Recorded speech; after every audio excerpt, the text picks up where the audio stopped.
This is a podcast from the Daily Grind. To get all the news delivered straight to your ear, visit our Facebook page or download our app. Now, here's today's audio newspaper. Hello and welcome to the Daily Grind, everybody. It's Wednesday, the 21st of September, and I'm Ankit Prasad. This is the second part of today's episode, and it mainly has a lot of really important current affairs news, along with some entertainment. The remaining massive business section and other half of Spent is in an episode that has already been released, which you can find just above or below wherever it is that you found this. Let's get straight into it now, and we'll begin with Nawaz Sharif. There have been some pretty crazy developments in the last 48 hours or so at two far-flung locations. Over in New York, the Pakistani Prime Minister is getting set for potentially the most important speech to a global forum in his country's history.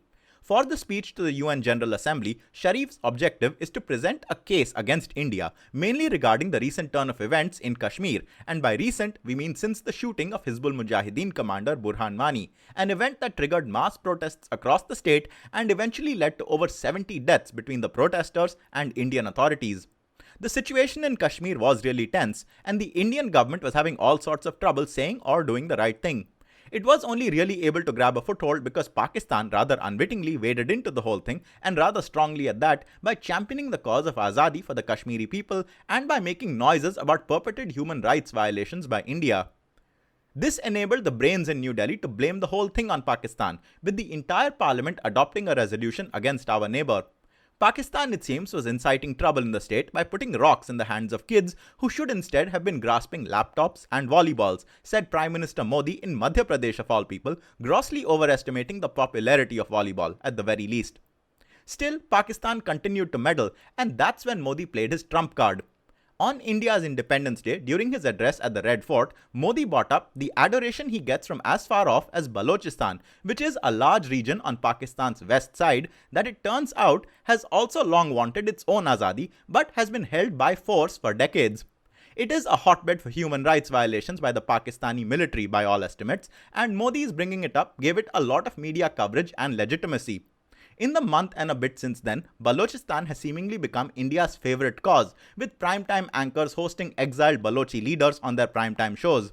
We're not going to lie, India's hands are hardly clean in all of this, but be that as it may, it was a masterful display of political manoeuvring, and it made Pakistan seem Byzantine and duplicitous. That situation would itself have been hard for Sharif to contend with, especially given India's newfound global clout under the Modi administration. But then, the things that have transpired in the last week are what make it a mission impossible for the Pakistani PM. A ghastly terrorist attack on the Indian army camp at Uri in Kashmir, mere kilometers away from the line of control, led to the deaths of 18 soldiers plus serious injuries to many others.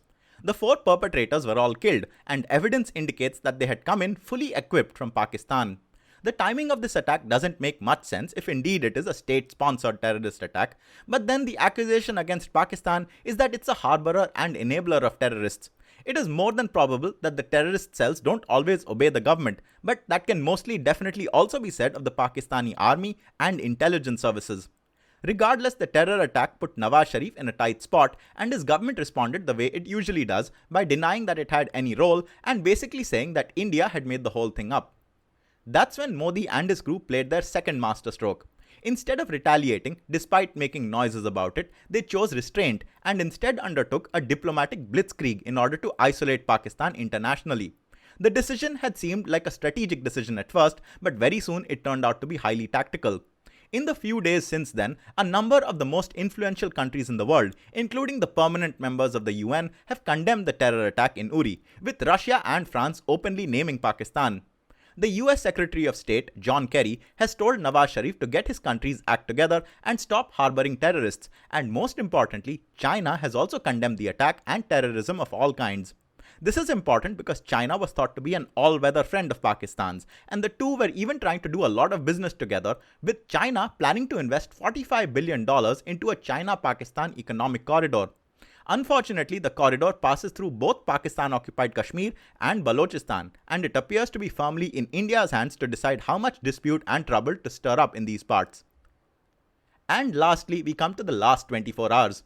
Pakistan's military apparently violated a more than decade-old ceasefire along a 100-kilometer section of the line of control, and this served as cover fire for at least 15 militants to cross over into Indian territory in two groups. The Indian army engaged them, and the two encounters were still ongoing last we checked, that is more than 20 hours after they began. Something like 10 terrorists have been killed, while India has also lost one soldier. If you ask us, this seems like one last desperate effort by Pakistani forces to get India to also counter with a military offensive, which they could then use internationally. However, India has not taken the bait, and back in New York, Sharif's efforts to drum up support from various countries have not cut the mustard, except possibly with Turkey President Recep Tayyip Erdogan, but he's hardly the poster boy of democracy. So all eyes are now on Nawaz Sharif. How strong a case can he put forth? We'll find out tonight. Now, though that story, which has the potential to escalate into a far more serious conflict, is by far the most important one on this show, we'll now deal with some others that would normally merit being headline makers on their own right. Also at the United Nations, US President Barack Obama has delivered his final global address in his current capacity. In a 50-minute speech to the UNGA, Obama ably demonstrated above anything else the limitations of democracy, in the way that even a person such as he has to step down after 8 years, even if it means a clearly inferior contender succeeds him. His speech was exactly the sort that we've come to expect as commonplace, but will miss sorely when Hillary Clinton takes the dais next year, or God forbid, Donald Trump. He began by touting the progress that has been made by a global effort in the last 25 years since the Cold War, about all the poverty that has been alleviated, the spread of democracy, and the overall development of large swathes of the world's territories. He also cautioned, though, that a lot of work is still to be done, and outlined a 4-point roadmap for the future. We're hardly likely to be able to do justice to it, so we've posted the whole speech to our page. You can watch it there. As is his style, not to mention that of a few others, he refrained from associating names of countries with various problems, mostly leaving the listener to infer which issue he was addressing specifically. Several countries did find mention in a positive light, though there were at least two that were mentioned directly negatively. North Korea was called a wasteland and used as an example of the shortcomings of Central Economic Controls, and also called up for its nuclear testing. And Russia was picked on twice and accused of hunting for its former glory. Putin will have got the message. Another thing that Obama did was acknowledge the power of some eminently disagreeable ideas such as identity and nationalism, which he called simple.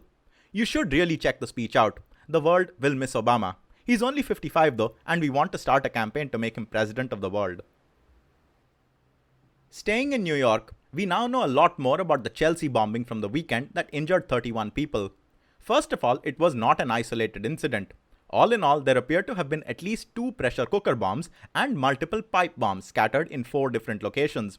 The Chelsea bomb that went off was a pressure cooker bomb loaded with shrapnel. It was similar to the one that was used in the Boston Marathon bombing 3 years ago. This time too, a running event was targeted, though people noticed suspicious packages, and hence 3 of the pipe bombs were discovered and neutralized. One of the pipe bombs that went off didn't cause any injuries, and another set of bombs was discovered by some men who were looking for a backpack that they could use. The authorities were also able to get forensic evidence of their various findings and quickly had a suspect named Ahmed Khan Rahami, who they nabbed shortly after post a shootout in which both the suspect and some police officers were injured, though none fatally. He's been found to be an Afghanistan-born naturalized American who stayed with his family, which operated a fried chicken restaurant in New York. Originally said to be a regular guy, over the last couple of years he had shown signs of becoming radicalized, especially post trips to Afghanistan and Pakistan. His wife had left the country days before the attacks. The whole incident thankfully didn't lead to any deaths, largely because of vigilance and the authorities' swift actions. However, it was fodder for the kind of people who are relying on targeting Muslims to deliver them the election in less than 2 months' time.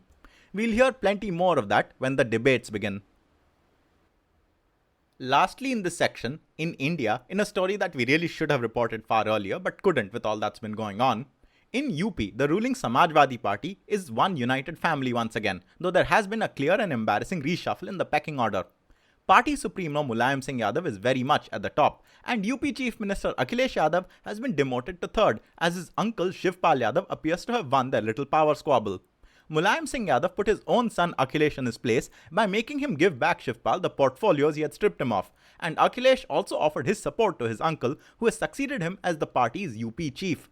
However, Shivpal took his pound of flesh by sacking several people close to Akhilesh. It's hard to ascertain what the point of all this was. Perhaps it was actually a power struggle, or perhaps it was an endeavor to give different Samajwadi Party leaders a chance to assert their prominence in the eyes of the people. Mulayam is once again the top dog, Shivpal is also important, and Akhilesh remains the chief ministerial candidate.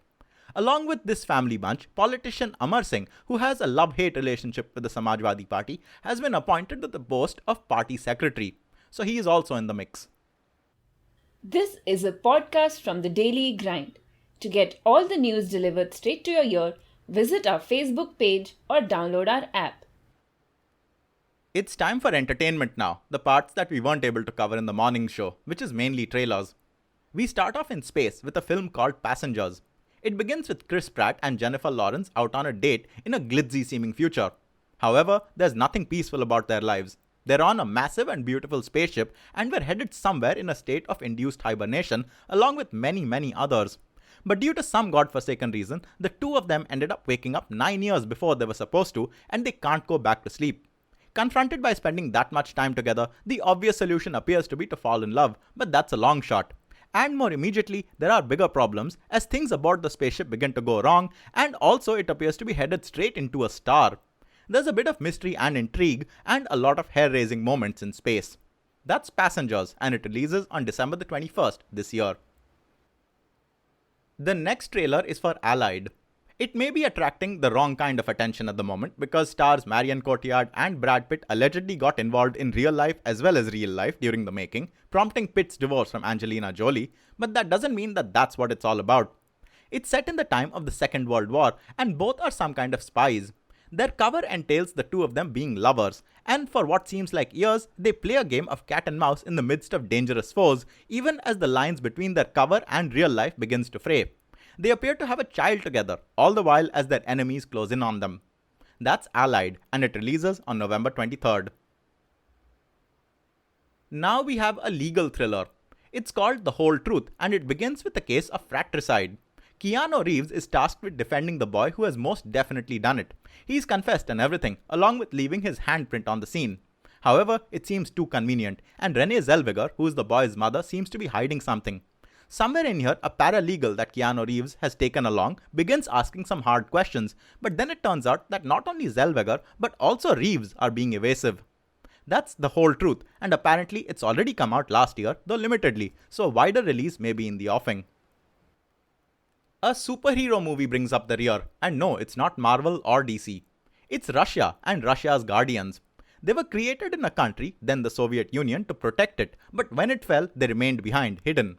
There's 4 of them, 3 guys and a girl, and they look pretty cool. Some sort of evil is rising, and so they must re-emerge and fight the last battle. Then there's another trailer. It begins with one of the Guardians, who wields twin half-moon sabers, a ninja of some sort, who is also quite unfairly blessed with superhuman speed. He faces down a convoy, slicing one SUV in half, and then his speed basically makes the rest of the Yakuza-looking gang to shoot themselves. So that's Guardians, and it apparently releases in February 2017. And with that, we're done for today. Just a reminder, the business section today came out earlier in another episode, so you can listen to that one on our Facebook page, website, or our apps. We'll be back tomorrow. Thanks for listening. I'm Ankit Prasad, and this has been The Daily Grind. This is a podcast from the Daily Grind. To get all the news delivered straight to your ear, visit our Facebook page or download our app.